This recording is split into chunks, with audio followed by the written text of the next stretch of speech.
Paano nga ba mag-fund para makapag-invest ka sa mga companies na ito? Tara, tuturo ko sa iyo kung paano. Sakto, dahil ganito rin yung tanong sa atin ni John. Tara, sagutin natin. Recently kasi nag-fund din ako kay 2Trade Asia and yun yung ipapakita ko sa inyo. 2Trade Asia is a legit stockbroker.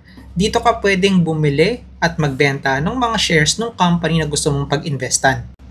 Meron silang web at meron ding mobile app, both in Android at saka iOS. So you can download those app and then register.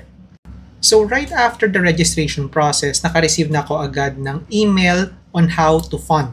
Sakto, meron akong BPI na account. Actually, meron din pala ako sa BDO pero may laman kasi si BPI ko. Kaya yun yung ginamit ko. Inad ko lang si 2Trade Asia as a biller.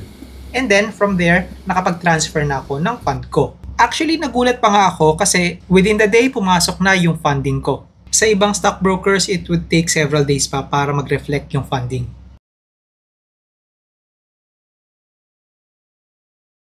And dahil meron ng laman ng aking 2Trade Asia Plus account, mas naging madali na para makabili ng paborito kong stock.